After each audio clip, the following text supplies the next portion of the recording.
एक शहर के रेलवे स्टेशन पर एक भिखारी रहता था। उसका जीवन स्टेशन पर आने जाने वाली ट्रेनों में बैठे यात्रियों से भीख मांगकर ही चलता था। एक दिन जब वह भीख मांग रहा था तो उसने एक लंबे कद का सूट बूट पहने हुए व्यक्ति को देखा। उसे लगा कि यह व्यक्ति बहुत अमीर है, इसलिए इसे भीख मांगने पर अच्छी रकम मिल सकती है। वह तुरंत उस व्यक्ति के पास गया और हाथ फैलाकर बोला, साहब कुछ दे दीजिए। उस व्यक्ति ने मुस्कुराते हुए कहा, तुम हमेशा लोगों से मांगते रहते हो, क्या कभी किसी को कुछ देते भी हो? भिखारी ने विनम्रता से जवाब दिया, साहब मैं तो भिखारी हूँ, दूसरों से मांगकर ही अपना पेट भरता हूँ, मेरे पास किसी को देने के लिए कुछ नहीं है। व्यक्ति बोला, जब तुम्हारे पास देने के लिए कुछ नहीं है तो तुम्हें मांगने का भी कोई हक नहीं। मैं व्यापारी हूँ और लेन देन में विश्वास रखता हूँ, अगर तुम मुझे कुछ दोगे तभी मैं तुम्हें कुछ दे सकता हूँ। इतना कहकर वह व्यक्ति ट्रेन से उतर गया। भिखारी उसकी बातों के बारे में देर तक सोचता रहा। उसे लगा कि शायद वही सही कह रहा था, अगर मैं किसी को कुछ नहीं देता तो मुझे भी कम ही मिलता है। लेकिन वह सोच में पड़ गया कि आखिर मैं क्या दे सकता हूँ। 2 दिन तक वह इसी प्रश्न का उत्तर खोजता रहा। तीसरे दिन उसकी नज़र स्टेशन के पास खिले कुछ सुंदर फूलों पर पड़ी।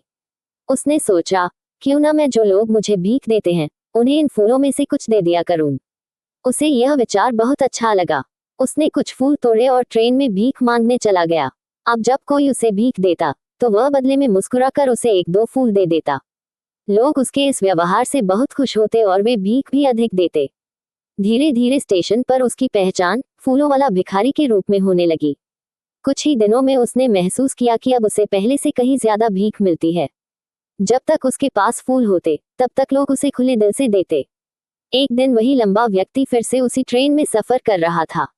भिखारी ने उसे पहचान लिया और खुशी से बोला, साहब आज मेरे पास आपको देने के लिए फूल हैं, आप मुझे कुछ दीजिए, बदले में मैं आपको फूल दूंगा।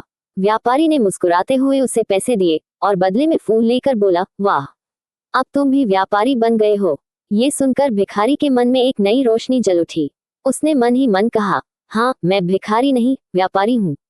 वह ट्रेन से उतरा और आसमान की ओर देखकर ऊंची आवाज में बोला, मैं भिखारी नहीं हूँ, मैं व्यापारी हूँ, मैं भी अमीर बन सकता हूँ। लोगों ने सोचा कि शायद वह पागल हो गया है और अगले दिन से वह भिखारी स्टेशन पर कभी दिखाई नहीं दिया। 6 महीने बाद उसी स्टेशन पर 2 सूट बूट पहने व्यापारी मिले।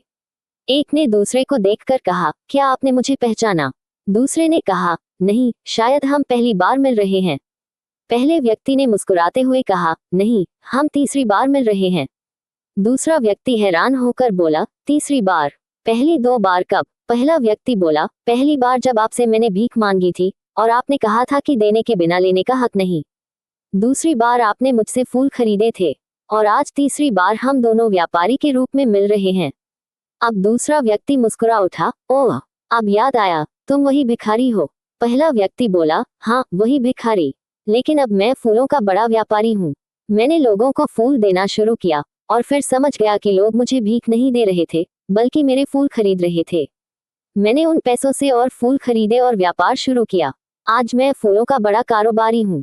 उसने आगे कहा, आपने मुझे 2 बातें सिखाई, पहली कि जीवन में लेने के लिए पहले देना पड़ता है और दूसरी कि इंसान वही बनता है जो खुद को समझता है।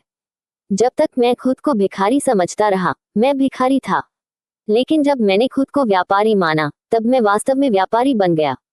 दोनों हंसते हुए ट्रेन से उतरे और अपने अपने व्यापार की बातें करते हुए आगे बढ़ गए। कहानी से शिक्षा, जीवन में कुछ पाने के लिए पहले कुछ देना जरूरी है। इंसान वही बनता है जो वह खुद को मानता है।